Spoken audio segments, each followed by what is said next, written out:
Hello everyone, welcome to Delta Academy. मेरा नाम है रंजन और आप देख रहे हैं यूनिवर्सिटी की पाठशाला। स्टार्ट करते हैं आज का सेशन एकदम मस्त तरीके से। आई होप इस वीडियो से पहले आपने प्रीवियस वीडियो को ज़रूर से देखा होगा। प्रीवियस वीडियो और ये पूरी की पूरी जो ये प्लेलिस्ट बनी हुई है, ये यूनिवर्सिटी स्टूडेंट्स के लिए डेडिकेटेड प्लेलिस्ट है।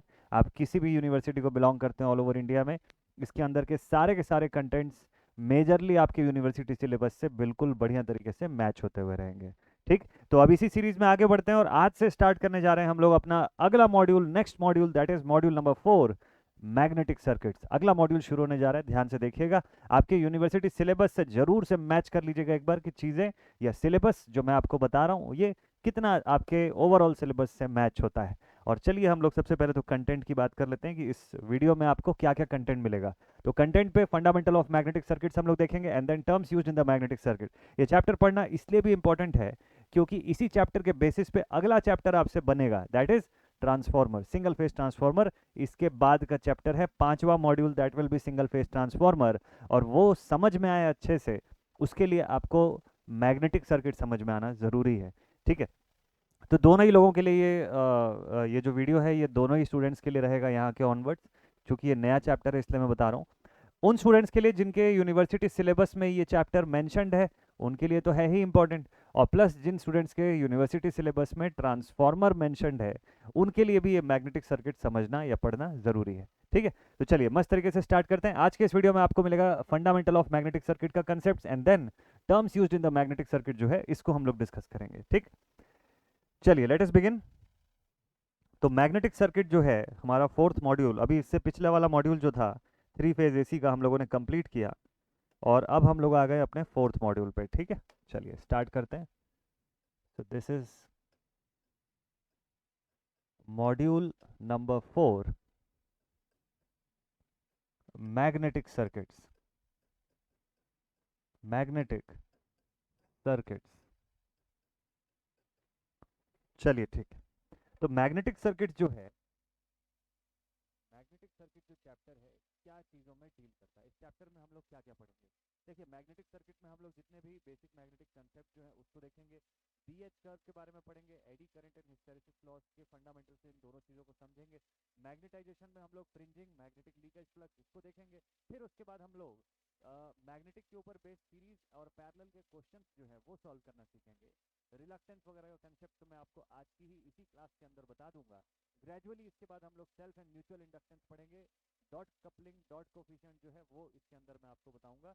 और वहां से तुरंत जो है बिल्डअप हो जाएगा आपके लिए ट्रांसफॉर्मर का कंसेप्ट, सो दैट कि ट्रांसफॉर्मर का चैप्टर आपका शुरू होगा बैक टू बैक, यानी हार्डली जनवरी 5th या 7th के आसपास तक मुझे लगता है, शायद मैक्स टू मैक्स 10 जनवरी मान लीजिए, ट्रांसफॉर्मर भी पढ़ के कंप्लीट कर देंगे आप। तो ये प्लान है अभी के लिए। ठीक है, इस अकॉर्डिंग ही हम लोग अभी आगे बढ़ने वाले हैं इसी स्पीड से। तो जिन बच्चों का एग्जामिनेशन अभी जनवरी में शुरू हो रहा है, आपके लिए एडवांटेज रहेगा कि आप ट्रांसफॉर्मर भी कंप्लीट करके जाएंगे।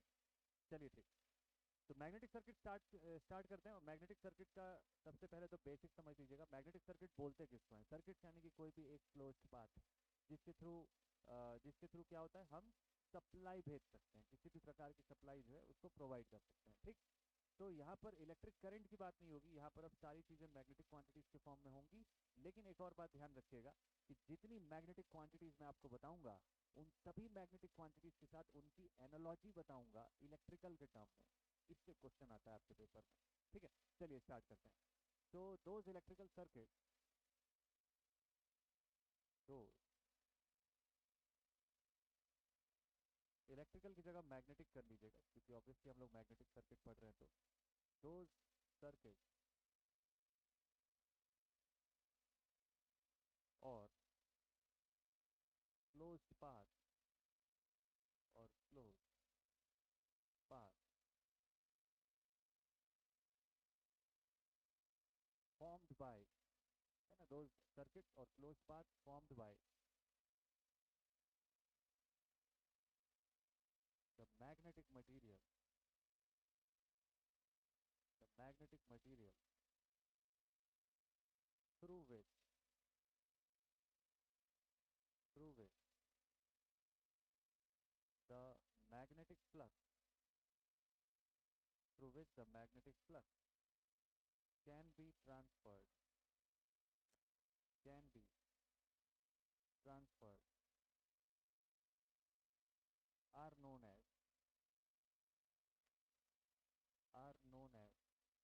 Magnetic circuit are known as magnetic circuit.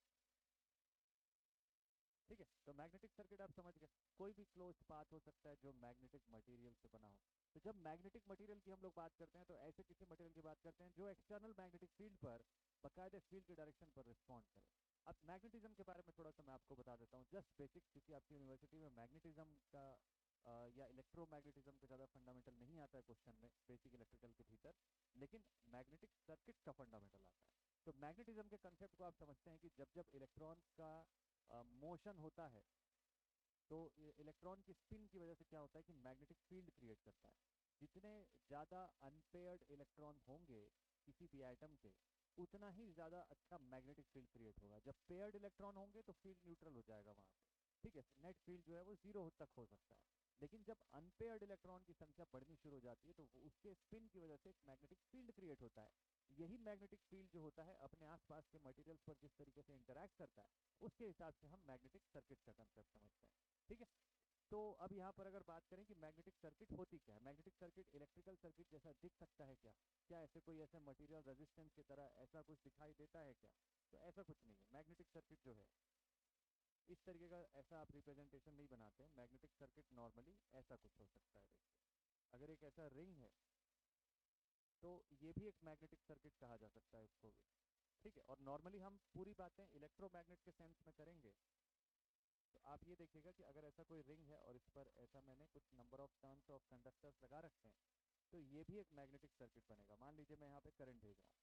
अब यहाँ हम जितने मैग्नेटिक सर्किट की बात करेंगे almost all of them are going to be electromagnetic circuit. Basically हम इलेक्ट्रोमैग्नेटिक सर्किट के बारे में पढ़ रहे हैं, परमानेंट मैग्नेट सर्किट के बारे में नहीं पढ़ रहे हैं यहाँ पे। ठीक है, तो जब इलेक्ट्रोमैग्नेटिक सर्किट के बारे में पढ़ रहे हैं तो जो मैग्नेटिक फील्ड क्रिएट होगी वो सप्लाई से क्रिएट होगी, इलेक्ट्रिकल सप्लाई से। इसीलिए तो मैंने आपको बोला कि इलेक्ट्रिकल क्वांटिटी और मैग्नेटिक क्वांटिटी के बीच की एनालॉजी भी आपको बताऊंगा कि अगर मैं कोई क्वांटिटी का नाम ले रहा हूं, जैसे मैंने यहाँ पे बोला फ्लक्स, कि फ्लक्स ट्रांसफर हो जानी चाहिए सर्किट के थ्रू, तो मैं आपको बताऊंगा कि फ्लक्स जो है, फ्लक्स का ट्रांसफर बिल्कुल वैसा ही होता है जैसे इलेक्ट्रिक सर्किट में करंट का ट्रांसफर होता है। ठीक है, तो ऐसे एनालॉगस फॉर्म में आपको पता होना चाहिए कि मैग्नेटिक सर्किट में कोई क्वांटिटी कौन सी है, कैसे बिहेव करती है, और सेम उसी के जैसे इलेक्ट्रिक सर्किट में कौन सी क्वांटिटी और कैसे बिहेव करती है। तो एनालॉजी लिखेंगे तो मैग्नेटिक सर्किट इस तरीके का हो सकता है कोई मैग्नेटिक मटेरियल से बना हुआ ये रिंग होगा, इस पर मैं सप्लाई भेज रहा हूँ, इस पर सप्लाई भेजने की वजह से यहाँ पर कुछ फ्लक्स जो है वो क्रिएट हो गई, कुछ फ्लक्स फाई जो है वो इस रिंग के भीतर से ट्रैवल कर रही है। क्योंकि ये मैग्नेटिक मटेरियल है तो बहुत अच्छा पाथ एक क्रिएट करेगा ये मैग्नेटिक फ्लक्स के ट्रांसफर होने के लिए। ठीक है, this is the magnetic flux. तो अब जब मैं ये वर्ड यूज कर रहा हूँ मैग्नेटिक फ्लक्स, तो आपके माइंड में आएगा कि सर मैग्नेटिक फ्लक्स क्या होता है, अभी तो पढ़े नहीं हम लोग इसको, इसीलिए आपको इसके बाद नेक्स्ट पे मैं टर्म्स यूज जो है वो बताने जा रहा हूँ। ठीक, तो मैग्नेटिक सर्किट भी इलेक्ट्रिक सर्किट जैसा हो सकता है, इसमें भी ओपन सेगमेंट हो सकता है, इसमें भी क्लोज सेगमेंट हो सकता है, लेकिन कुछ चीजें जो है इलेक्ट्रिक सर्किट से अलग है इसके अंदर। ठीक है, चलिए ग्रेजुअली पढ़ते पढ़ते आपको और बहुत सारी चीजें मैं बताता जाऊंगा। तो अब यहाँ पर हम लोग आते हैं टर्म्स यूज पर। मैग्नेटिक सर्किट स्टार्ट किया हम लोगों ने, टर्म्स यूज बहुत इंपॉर्टेंट है। मैग्नेटिक सर्किट का पूरा हार्ट जो है वो टर्म्स यूज के भीतर है। टर्म्स यूज, अगर आपने ये सारे के सारे टर्म जो मैंने आपको लिखा है पढ़ लिए और प्रॉपरली क्लियर कर लिए, तो आपको मैग्नेटिक सर्किट के कंसेप्ट में न्यूमेरिकल बनाने में कोई तकलीफ नहीं होगी, कोई भी दिक्कत नहीं होगी। ठीक है, चलिए स्टार्ट करते हैं टॉपिक। तो ऊपर लिखते हैं हम लोग टर्म्स यूज। ध्यान रखिएगा इसी के अंदर मैं आपको एनालॉजी भी बताऊंगा। एनालॉजी अलग से आप चाहें तो लिख सकते हैं इसके अंदर। एनालॉगस क्वांटिटीज भी बताऊंगा, मैग्नेटिक की एनालॉजी इलेक्ट्रिकल की क्वांटिटी के फॉर्म में क्या क्या है। तो फर्स्ट पॉइंट पे आते हैं, point number 1, magnetic flux. Magnetic flux, तो मैग्नेटिक फ्लक्स किसको बोला जाता है? What do you mean by magnetic flux? तो मैग्नेटिक फ्लक्स यानी मैग्नेटिक लाइन ऑफ फोर्सेस जो कि ओरिजिनेट हुई है कहाँ से? मैग्नेट के यूनिट नॉर्थ पोल से। ठीक है, तो they are the magnetic line of forces, they are, इसको नोट्स के फॉर्म में ही मैं लिख रहा हूँ, तो दैट कि आपको अलग से अगर आप नहीं भी लिखो ना तो आप खाली इस पीडीएफ से भी पढ़ लो तो आपका वो टॉपिक एटलीस्ट थ्योरेटिकल पोर्शन पूरा रेडी हो जाए। बस न्यूमेरिकल आपको जो मैं बताऊंगा तरीका आपको प्रैक्टिस करना है बस, तो पेपर के लिए आप रेडी हो जाओगे। तो they are the magnetic line of forces, they are the magnetic line of forces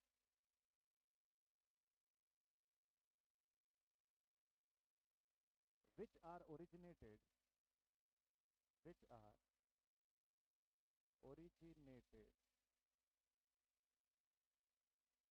from the unit north pole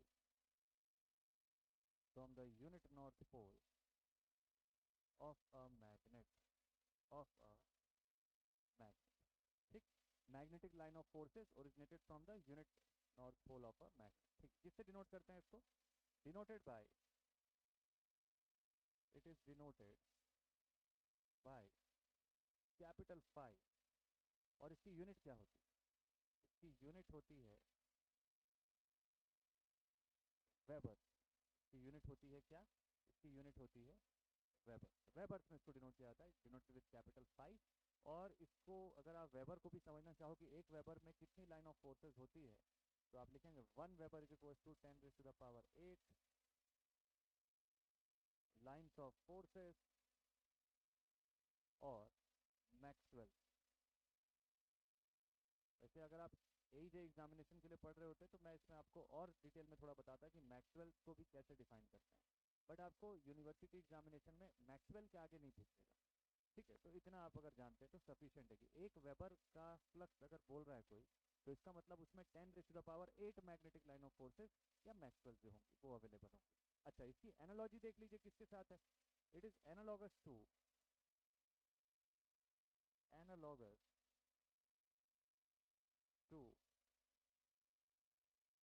current.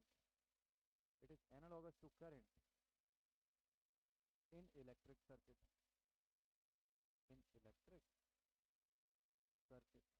ठीक है, करंट से एनालॉगस होता है जो फ्लक्स होता है. अच्छा, एनालॉगस का मतलब इक्वल मत समझिएगा, इक्वल वर्ड गलत हो जाएगा अगर आप यूज करोगे तो. एनालॉगस का मतलब होता है समान बिहेवियर, एक जैसा बिहेवियर. ठीक है, तो एकदम एक जैसा बिहेवियर अपनी अपनी जगह पे दोनों करते हैं. तो इलेक्ट्रिक सर्किट में करंट जैसे बिहेव करता है, मैग्नेटिक सर्किट में फ्लक्स का भी वही बिहेवियर होता है. तो इलेक्ट्रिक सर्किट में हम लोग बोलते हैं कि करंट फ्लो हो रही है, मैग्नेटिक सर्किट में हम लोग बोलते हैं कि फ्लक्स का ट्रांसफर हो रहा है. वर्ड पे हमेशा फोकस करिएगा. तो फ्लो होना और ट्रांसफर होना टू डिफरेंट थिंग. बहुत सारे लोग इसका डिफरेंस जानते ही नहीं. मैंने कई लोगों को बोलते सुना है, इवन मैंने वाइवा लिया उसमें भी मैंने बच्चों को भी बोलते सुना है और बच्चों के साथ साथ टीचर को भी बोलते सुना है कि सर फ्लक्स जो है वो फ्लो हो रही है इस कॉइल से उस कॉइल में. ट्रांसफार्मर वगैरह का जैसे कभी क्वेश्चन पूछते हो तो बच्चे भी बोलते हैं, इवन उनके टीचर जो पढ़ाते हैं वो भी बताते हैं कि प्राइमरी कॉइल से सेकेंडरी कॉइल में फ्लक्स फ्लो हो रही है. ये स्टेटमेंट में ये जो फ्लो होना वर्ड है फ्लक्स के लिए बिल्कुल भी गलत वर्ड है, कभी नहीं यूज करना चाहिए. देखिए, फ्लो जो होता है ना, हमेशा जब भी किसी चीज को फ्लो के फॉर्म में अगर आप बता रहे हो तो दैट बेसिकली रिप्रेजेंट्स कि सामने वाली क्वांटिटी जो है इट इज अ मैटर, कि आप मैटर के फॉर्म में बता रहे हो. मैटर जो होता है वो फ्लो हो सकता है. फ्लो और ट्रांसफर होना is are two different state. जबकि आप जिस फ्लक्स की बात कर रहे हो दैट इज इलेक्ट्रोमैग्नेटिक वेव, वो तो वेव के फॉर्म में ट्रेवल हो रही है ना. तो अब या तो वेव नेचर हो सकता है या मैटर नेचर हो सकता है, दोनों में से कोई एक टाइप का नेचर है. तो हम जिस मैग्नेटिक फ्लक्स की बात करें that belongs to a wave type of nature. और अगर वो वेव नेचर की है तो मतलब वो मैटर नहीं है. अगर वो मैटर नहीं है तो फिर वो फ्लो कैसे हो सकती है? एक पॉइंट से दूसरे पॉइंट ट्रांसफर हो सकती है भैया, फ्लो कैसे होगी? फ्लो हम लोग इलेक्ट्रिक करंट के लिए इसलिए बोलते हैं क्योंकि हमको पता है कि चार्जेस का ट्रांसफर होता है, तो चार्जेस फ्लो हो रही होती है, लिटरली चार्जेस फ्लो हो रही होती है. तो इस तरीके से एनर्जी जो है वो वहां पर चेंज हो रही होती है और आपको चार्जेस के फॉर्म में ट्रांसफर या फ्लो जो है वो दिखता है. तो वहां पे तो समझ में आता है भाई मैटर है ना, 9.11 इंटू 10⁻⁻31 kg इलेक्ट्रॉन्स का मास आप लिखते हैं. दिस शोज कि वो एक मैटर है, तो मैटर के लिए आप फ्लो वर्ड यूज करते हो, समझ आता है. फ्लक्स के लिए बीइंग अ वेव आप फ्लो वर्ड नहीं यूज करते. ठीक है, यूज करने वाले करते हैं, बोलने को बोलते हैं, लेकिन अगर जब आप सही चीज समझ जाओगे तो आपको खुद ही पता रहेगा कि उसका यूज करना क्यों गलत है. आप नहीं जानोगे तो कोई आपको बोल भी देगा कि नहीं वर्ड यूज करते हैं तो भी आप यूज करोगे क्योंकि आपको उसके पीछे का असली कारण नहीं पता. तो ये बेसिक छोटी छोटी सी चीजें हैं जो आपको जानना बड़ा इंपॉर्टेंट है. मेरा काम सिर्फ ये नहीं है कि मैं यूनिवर्सिटी के लिए कुछ आपको 2-4 टॉपिक करवा दूं, क्वेश्चन करा दूं और ताकि आपका यूनिवर्सिटी का पेपर निकल जाए. ये मेन मोटिव नहीं है, वो तो अपने आप हो जाएगा. मेन इंपॉर्टेंट थिंग है कि आपको नॉलेज भी साथ में मिलता रहे, that is the important thing. आप सभी स्टूडेंट्स के लिए, खासतौर पर जो यूनिवर्सिटी एस्पिरेंट जो रहते हैं, आप सबके लिए और भी बहुत सारा कुछ प्लान है. अभी फिलहाल तो काफ़ी देर हो चुका है हमको शुरू करते करते, क्योंकि अभी बहुत सारी यूनिवर्सिटीज़ के एग्जाम शुरू हो गए या हो ही रहे हैं जस्ट. तो उसमें तो कोई दिक्कत नहीं है, बट नेक्स्ट टाइम जो भी बच्चे आप जो पेपर दिला रहे होंगे उनके लिए पूरा कंप्लीट प्लेलिस्ट रेडी होगा। उसके साथ साथ और बढ़िया तरीके से मैं आपके लिए एडिशनल सपोर्टिव लेक्चर्स और वीडियोस और लेकर के आऊँगा, जिससे कि आप जो चीज़ पढ़ रहे हैं उसमें बेस्ट लेवल पे क्लैरिटी मिलेगी आपको। मकसद सिर्फ ये नहीं है कि पढ़ के पास होना और पेपर निकालना और फर्स्ट डिवीज़न बस क्लियर करना, वो अपने आप हो जाएगा। एक बार आपको नॉलेज बढ़िया लेवल पर हो गई ना, तो कभी लाइफ में दिक्कत नहीं जाएगी। आप कोई भी सब्जेक्ट पढ़ें या आगे भी आप पढ़ना चाहें, आप जिस ब्रांच में पढ़ रहे हैं आपको उस ब्रांच से प्यार हो जाना चाहिए। अगर वो नहीं हुआ तो फिर पढ़ने का कोई मतलब नहीं। ठीक है, ऐसे इंजीनियर तो बहुत है अपने कंट्री में यार, जो बस इंजीनियरिंग कर रहे हैं। आप इंजीनियर बन जाओगे ना तो असली इंजीनियर हो गए। इंजीनियर बनना और इंजीनियरिंग करने में बहुत डिफरेंस होता है, तो ये इंपॉर्टेंट है। चलिए नेक्स्ट, अब इस पॉइंट पर आते हैं, सेकेंड पॉइंट पर आते हैं। आफ्टर फ्लक्स सेकेंड पॉइंट है magnetic flux density. Next point है मैग्नेटिक फ्लक्स डेंसिटी। तो मैग्नेटिक फ्लक्स डेंसिटी जो होता है, डेंसिटी का मतलब जिसको हिंदी में बोलते हैं घनत्व। ठीक है, मैग्नेटिक फ्लक्स डेंसिटी जो होता है वो क्या क्वांटिटी है, उसको किस तरीके से रिप्रेजेंट कर सकते हैं। देखिए, फ्लक्स डेंसिटी जो होता है it is the magnetic line of forces, magnetic lines of forces,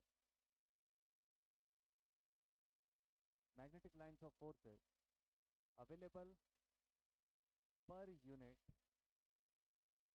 area of a conductor,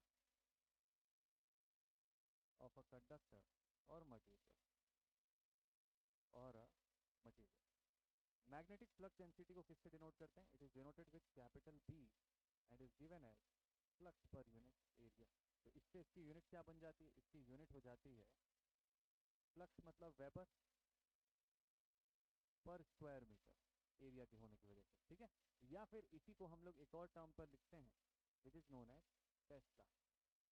इसी का एक्सप्रेशन नॉर्मली आपको किताबों में टेस्ला के फॉर्म में ज्यादा मिलेगा इसका डेटा। ठीक है, तो मैग्नेटिक फ्लक्स डेंसिटी क्या होता है? मैग्नेटिक लाइन ऑफ फोर्सेस, कितनी मैग्नेटिक लाइन ऑफ फोर्सेस एक यूनिट एरिया के भीतर किसी कंडक्टर के ट्रैवल कर रही है या ट्रांसफर हो रही है। ठीक, ये किससे एनालॉगस है? It is analogous to current density, analogous to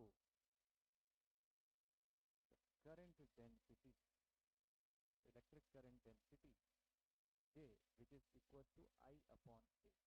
लिखते हैं ना हम लोग करंट डेंसिटी को J से एक्सप्रेस करते हैं, उसी से एनालॉगस होता है J is equal to I upon K।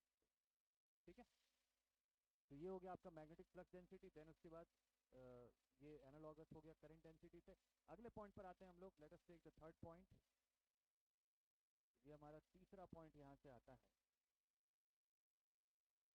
जो कि है मैग्नेटिक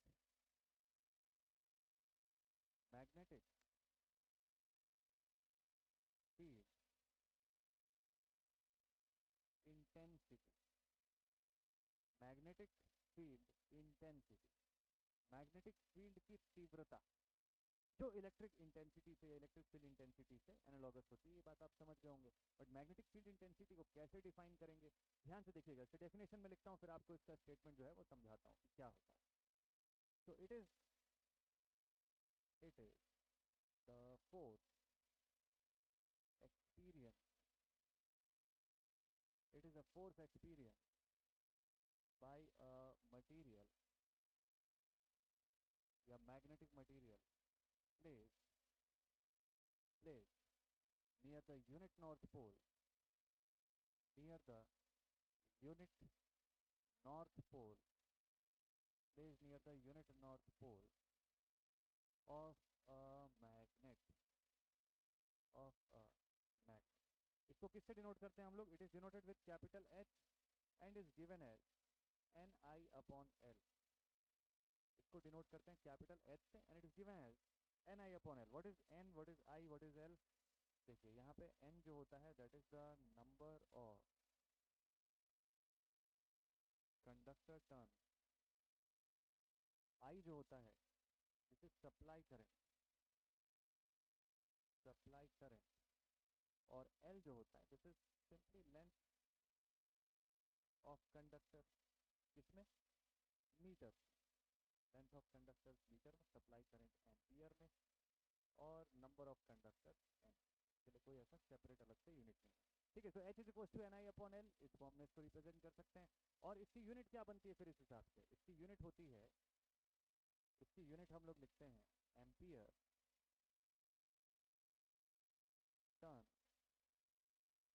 अपॉन या पर मीटर। अब फंडामेंटल फॉर्म में टर्न्स जैसा कोई चीज़ नहीं होता है, टर्न्स की ऐसे कोई ऐसी यूनिट नहीं होती है।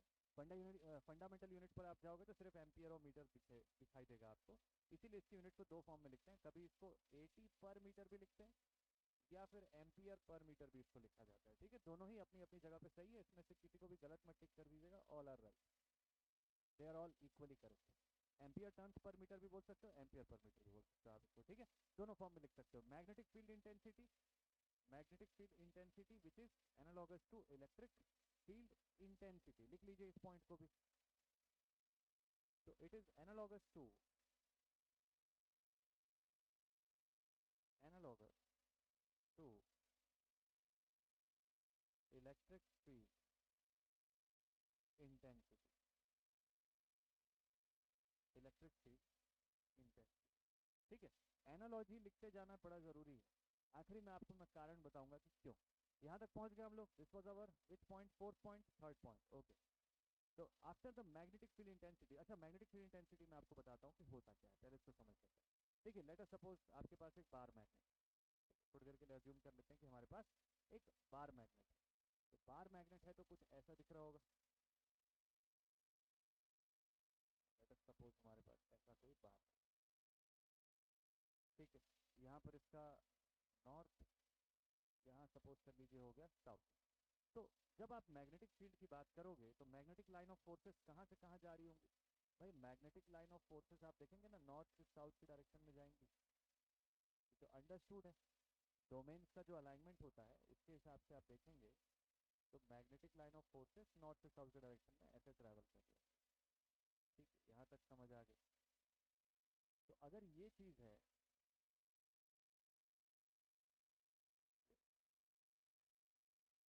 इस तरीके, ठीक है, तो magnetic line of forces north से साउथ के डायरेक्शन में जा रही है। ओके, अगर इसी के शरीर में मैं एक मैग्नेटिक मटेरियल को लेकर के आता हूँ, कहाँ पर, यूनिट नॉर्थ पोल के करीब में, तो कुछ ना कुछ तो ये फोर्स एक्सपीरियंस करेगा ना, attraction, repulsion, which ever force, जो भी फोर्स एक्सपीरियंस करेगा, ये फोर्स कितनी तीव्रता से एक्सपीरियंस करेगा, ये जो फोर्स एक्सपीरियंस करेगा, कौन, ये मैग्नेटिक मटेरियल, ये मैग्नेटिक मटेरियल, तो ये जो फोर्स एक्सपीरियंस करेगा just when it is placed near by the unit north pole of a magnet, उसी को हम लोग मैग्नेटिक फील्ड इंटेंसिटी बोलते हैं।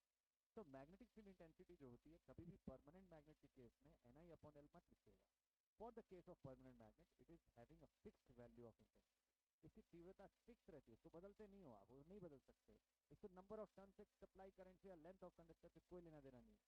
सेम यही कंडीशन मैग्नेटिक फ्लक्स डेंसिटी के लिए भी हम लोग यूज करते हैं कि जब जब फ्लक्स डेंसिटी का एक्सप्रेशन बताएंगे आप, परमानेंट मैग्नेट के केस में वो फिक्स वैल्यू का रहेगा डिपेंडिंग अपॉन द सेक्शन। ठीक है, तो ये इंपॉर्टेंट है। तो हम यहाँ जितना भी फॉर्मूला लिख रहे हैं, जैसे यहाँ पे जो मैंने आपको फॉर्मूला लिखवाया, ये किसके केस में वैलिड है, only for the case of electromagnetic condition, not for permanent magnet ना। परमानेंट मैग्नेट के केस में it is having a fixed value, constant है, फिक्स रहता है। चलिए नेक्स्ट पॉइंट पर आते हैं हम लोग उसके बाद। अब अगला पॉइंट, पॉइंट नंबर 4, ये आता है हमारा चौथा पॉइंट। ठीक है, चलिए देखते हैं। अब फोर्थ पॉइंट पर, after the magnetic field intensity, अब नेक्स्ट पॉइंट है हमारा परमिएबिलिटी। बहुत ही इंपॉर्टेंट पॉइंट है, इसकी जरूरत आपको न्यूमेरिकल से लेके हर जगह इसकी जरूरत पड़ेगी। मशीन आप पढ़ते हैं, बहुत बार आप ये वर्ड सुनेंगे वहां पर, परमिएबिलिटी। तो व्हाट इज परमिएबिलिटी, ये क्या होता है? परमिएबिलिटी मतलब परमिट करने की एबिलिटी, तो ऐसा याद रखिएगा। ठीक है, परमिएबिलिटी मतलब, चलिए लिखवा देता हूं मैं आपको, it is the property, it is the property of magnetic,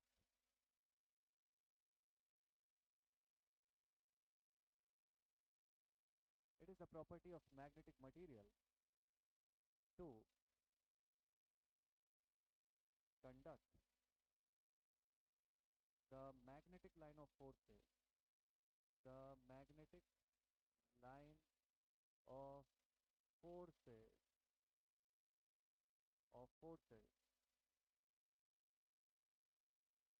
through it. It is the property of magnetic material to conduct the magnetic line of forces through it. Magnetic material अपने through कितने बढ़िया तरीके से magnetic line of forces को transfer करवा सकता है, उसी क्षमता को हम लोग क्या बोलते हैं यहाँ पर, उसी प्रॉपर्टी को, उसी क्षमता को हम लोग बोलते हैं मैग्नेटिक परमिएबिलिटी, या उसी को परमिएबिलिटी के फॉर्म में हम लोग बताते हैं।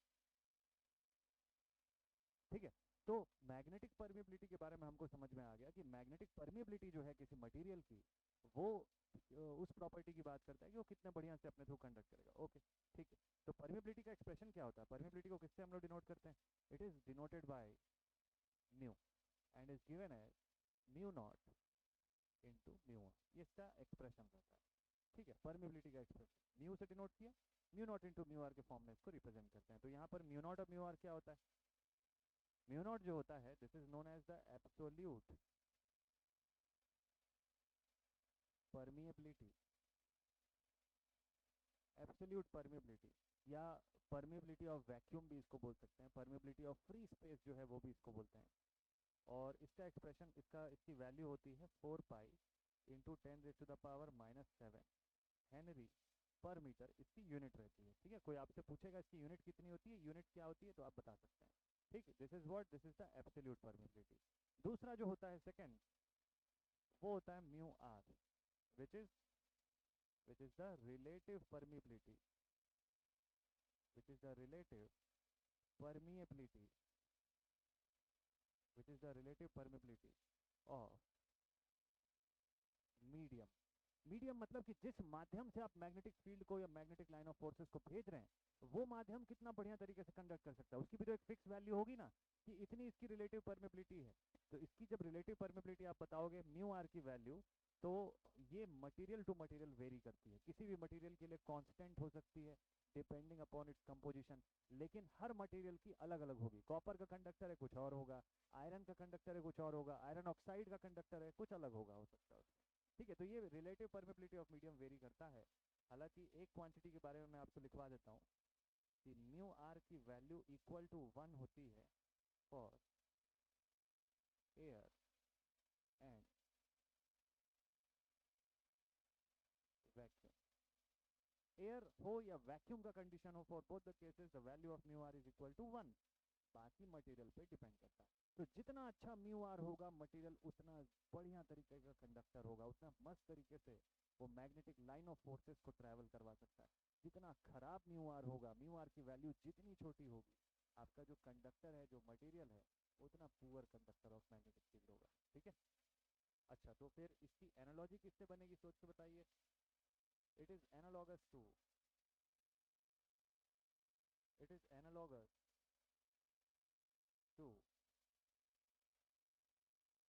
Conductivity.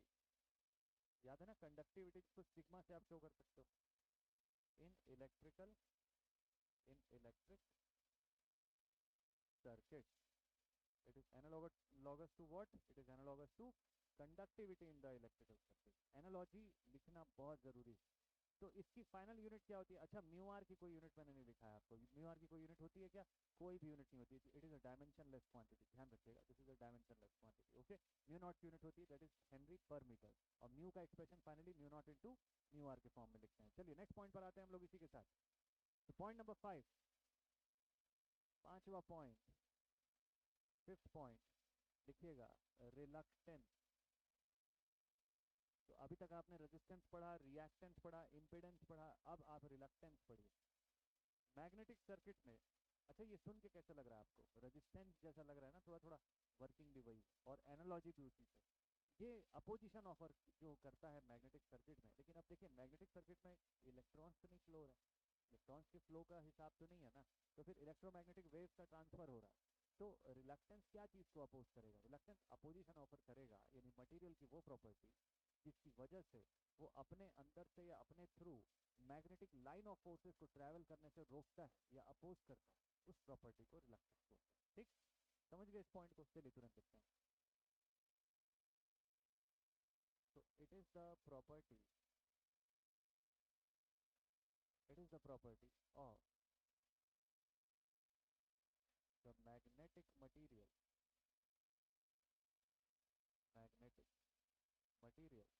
To oppose the magnetic line of forces, to oppose the magnetic lines of forces through them through them। ठीक है, तो मैग्नेटिक लाइन ऑफ फोर्सेस को अपने थ्रू ना गुजरने देने की जो क्षमता है वो रिलक्टेंस कहलाती है। सेम वैसी जैसे रेजिस्टेंस कि कंडक्टर्स के अंदर से करंट की फ्लो को जो अपोज करे, रेजिस्टेंस है, इस प्रॉपर्टी को हम लोग बोलते हैं। रिलक्टेंस को किससे डिनोट करते हैं? कैपिटल एस से डिनोट करते हैं। एक्सप्रेशन क्या होता है? S is equals to L upon A mu. This is further equal to L upon A into mu naught into mu R, है ना? इस फॉर्म में इसको लिखते हैं। तो this is the expression for reluctance. इसकी यूनिट क्या होती है? इसकी यूनिट होती है एम्पियर टर्न पर वेबर। अब आप सोच रहे होंगे कि सर ऊपर तो एल लिखा हुआ तो मीटर जैसा कुछ आना चाहिए, नीचे एरिया है तो मीटर स्क्वायर हो जाना चाहिए और यहाँ पे हेनरी पर मीटर हो जाना चाहिए, ठीक है, और उससे कुछ आना चाहिए मीटर के फॉर्म में। ये एम्पियर टर्न पर वेबर कहाँ से आ गया? चलिए ठीक है, इस एक्सप्रेशन के लिए थोड़ा सा इंतजार करिए, एक पॉइंट आपको बताऊंगा, उसके बाद ये एक्सप्रेशन दोबारा से बताऊंगा। देखिएगा आपको ये वाला जो फॉर्मूला है, ये यूनिट जो है, ये कहाँ से आई है तुरंत समझ में आ जाएगा। ठीक है, एनालॉजी लिख दीजिए इसका तुरंत के तुरंत। It is analogous to what? तो it is analogous to resistance in electric circuit.